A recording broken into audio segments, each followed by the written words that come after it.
Je suis Yao Zéouzé Abouti. Je suis enseignant de carrière. J'ai fini comme inspecteur de l'éducation nationale et comme inspecteur, j'étais inspecteur de l'enseignement du deuxième degré et essentiellement chargé de l'histoire et la géographie. Donc j'avais à inspecter, à encadrer les professeurs de CEG en histoire et géographie. Et comme avec les années 90, il était apparu au niveau politique le pluralisme, au niveau de l'éducation civique et morale, parce qu'à l'époque, au temps du parti unique, et on enseignait qu'il n'y avait presque pas de programme d'éducation civique et morale. Le programme qu'il y avait, c'était l'ouvrage du ministre Agbetiafa intitulé Éducation civique et politique.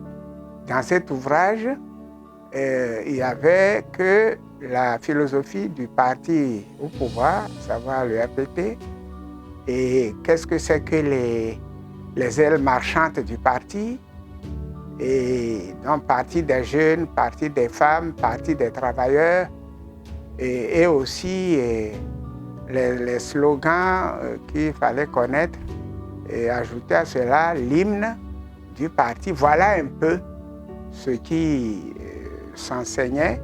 Et puis on ajoutait à cela, bien entendu, l'animation politique, ce qu'on appelait animation politique. Les années 90 amènent maintenant le pluralisme et il est apparu qu'on ne peut pas continuer à enseigner la philosophie d'un parti et dans les écoles, puisqu'il y a plusieurs partis. Il faut maintenant un réel programme d'éducation civique et morale qui résiste au temps, quel que soit le parti au pouvoir. C'est là que c'était nécessaire qu'on réfléchisse à de vrais programmes d'éducation civique et morale, quel que soit le parti au pouvoir. Et là, les Américains, c'est-à-dire le Centre culturel américain, a pris sur lui d'organiser un symposium avec plusieurs États africains qui étaient dans la même mouvance pour que nous réfléchissions à un programme d'éducation civique et morale. Voilà. Et donc, j'étais un des délégués de notre pays à ce symposium. Et c'est à partir de là que j'ai été un des acteurs de ces nouveaux programmes-là. Et à partir de là aussi, donc, j'ai eu à voyager pour savoir ce qui se fait un peu partout ailleurs. Savoir aussi, pendant qu'il était question des droits de l'homme, voir comment cela s'enseigne. Comment on enseigne les droits de l'homme à l'école. À partir de là aussi, j'ai pu donc devenir membre de l'Association mondiale pour l'école instrument de paix, qui est une organisation basée à Genève. Et cette organisation donc montre aux enseignants comment faire pour que l'école devienne un instrument de paix. Donc, Association mondiale pour l'école instrument de paix.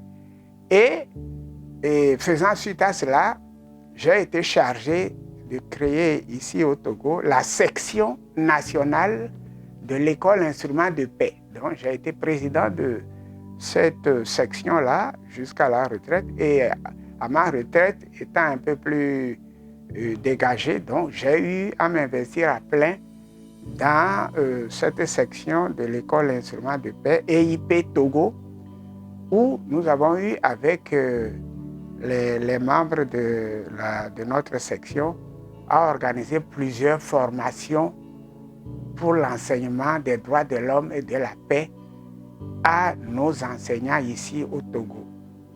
Et voilà, c'est à partir de là aussi que j'ai été contacté pour être membre de WANEP Togo. WANEP Togo, c'est West Africa Network for Peace Building.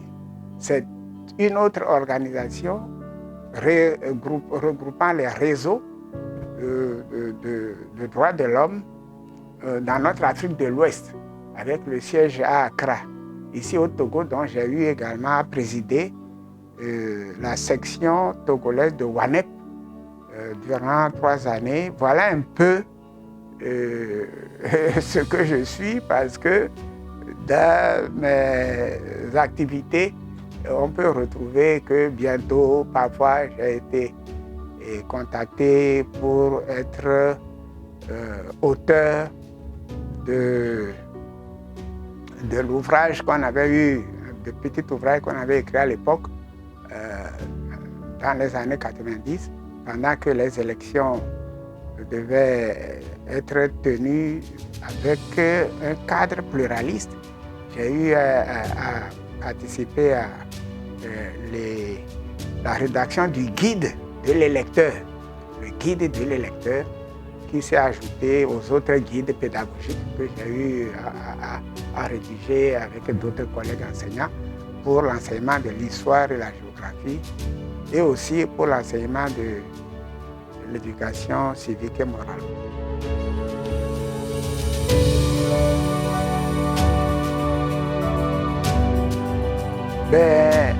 La particularité de ce chauffeur de taxi, c'est moi-même qui a été ce chauffeur-là.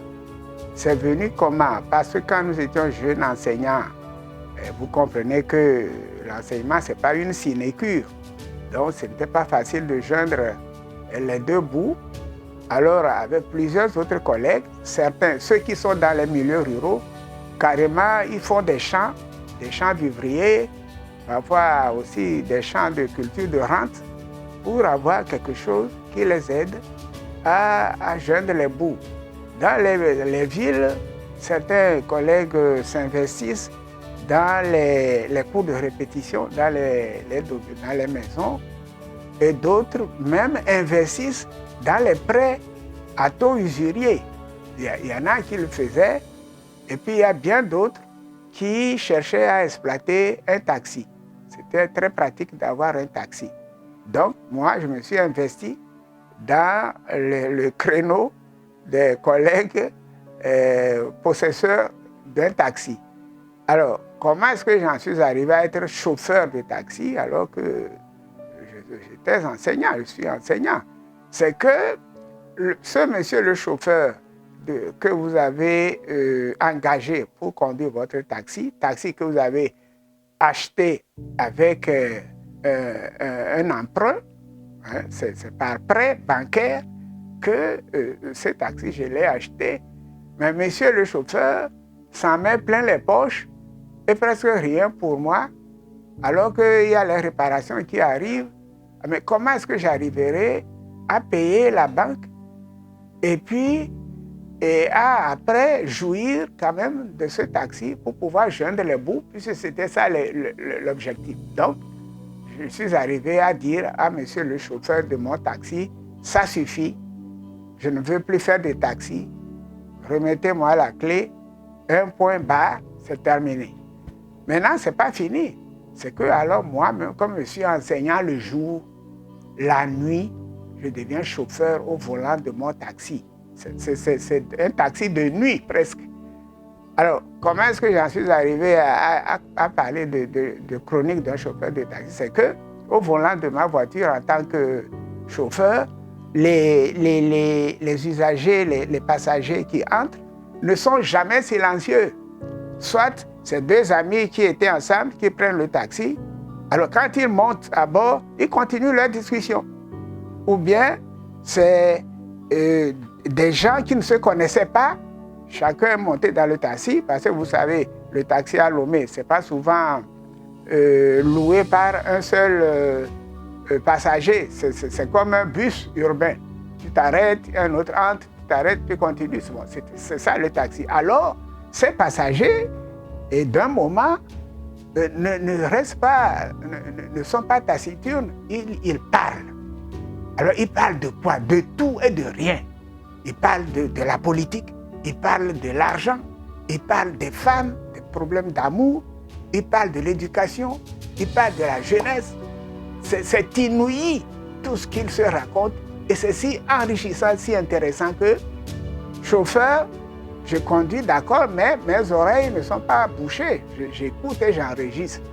Alors, aussitôt rentré le soir, peut-être à 23h ou bien à minuit, que je rentre, ben, je me précipite à ma table pour noter les points qui m'ont beaucoup intéressé, qui m'ont frappé dans ce débat-là, que j'ai appelé les potins de mon taxi. Et voilà comment j'en suis arrivé à avoir beaucoup de questions ou bien de thèmes, de thématiques qui sont débattues dans mon taxi et que j'ai rapporté dans la première partie de l'ouvrage. Et puis, dans la deuxième partie, c'est un débat sur justement ces idées-là que la première partie de l'ouvrage a a diffusé. Voilà un peu comment l'ouvrage est né. Et le chauffeur de ce taxi-là, c'est bien moi-même qui suis ce chauffeur-là, bien que je sois au départ, que je sois un enseignant de carrière.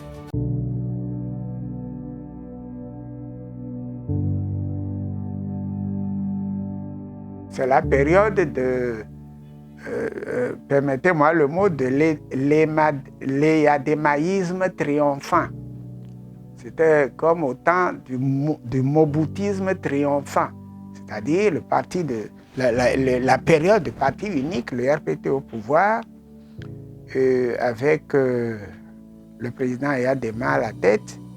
Et donc, il faut prendre des années 77 à 82 comme cela. C'est voilà la tranche, la période où j'étais vraiment jeune enseignant et puis au volant de ce taxi-là.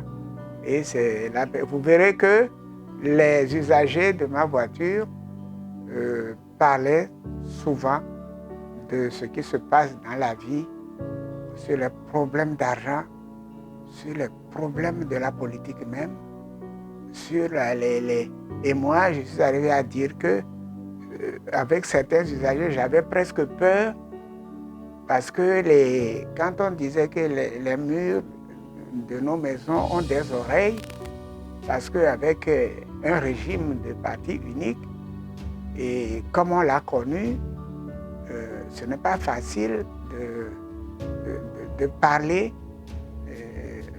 du régime et surtout d'en dire du mal. Donc dans mon taxi, je me disais que la carrosserie de ma voiture a peut-être des oreilles, et quand j'entends certains usagers qui critiquent trop le système en place, j'avais parfois un peu peur, me disant que peut-être ce sont des espions, parce qu'à l'époque, on disait aussi de savoir parler. Tu as tel ami, tu es dans un bar, on ne parle pas. Et d'autres disent que dans leur maison, ils ne parlent pas de politique parce qu'il y a les murs. Quand tu veux parler de politique, il faut sortir. Tu es là, tu regardes tout autour de toi, dans la rue, et tu vois qu'il n'y a pas d'oreille indiscrète, et là tu parles.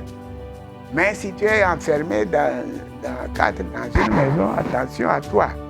Voilà un peu cet aspect, c'est la période de la politique de parti unique telle que nous l'avons connue, nous les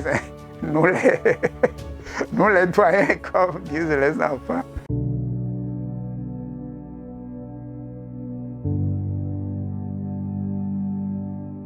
Mon objectif est très simple, c'est de partager tout ce que j'apprends dans les taxis, que d'autres aussi l'écoutent. Parce que moi, ça m'émerveillait de savoir comment les gens parlent. Si je parle les problèmes d'argent, par exemple, il y a un monsieur qui disait que vraiment avec les problèmes d'argent, qui a même les moyens occultes pour avoir de l'argent. Il disait que il y a certains on nous a dit de ne plus pas de dire féticheur parce que c'est péjoratif, mais parce que le Bokono, c'est un connaisseur, tel qu'on nous l'a expliqué. C'est un monsieur qui maîtrise certaines lois de la nature et donc il a fait des études même pour connaître le Fa et tout ça, ce qui est une culture immense, comme on nous l'a expliqué. C'est le colonisateur qui a diabolisé un peu tout pour que nous rejetions en bloc tout ce qu'il y a de bon dans nos propres cultures. Donc le Bokono n'est pas un monsieur mauvais, il n'est pas féticheur. Et c'est quelqu'un qui connaît les lois de la nature, et les lois divines, les lois de nos ancêtres, et qui sait les appliquer. Seulement, on peut appliquer ces lois dans le mauvais sens ou dans le bon sens. Donc, on peut aller donc chez ce Bokono, voilà comment je peux l'appeler pour que ça soit plus respectueux, chez ce grand prêtre, pour dire qu'on veut de l'argent. Alors, il peut te dire, bon, d'accord, tu veux de l'argent, bon, voilà, on va jeter par terre les grains de maïs et on amène une poule. Autant de grains le maïs aura picoré, autant d'années il te restera à vivre. Mais alors très riche, immensément riche. C'est que s'il picore une seule graine, là il te reste un an. Mais tu seras immensément riche. Alors tout ça m'intéressait. Je dis, mais c'est pas bien. Il dit, mais que les gens le font à Lomé, que Lomé en est plein. Il dit aussi que, ou bien le Bokono, on amène des chèvres, et puis, après avoir fait la cérémonie, il y a une des chèvres qui prend le visage d'un de tes enfants. Tu regardes, voilà un chèvre qui regarde, qui ressemble, son visage ressemble à ton enfant. Tu le désignes. Avant d'arriver à la maison, cet enfant-là sera mort.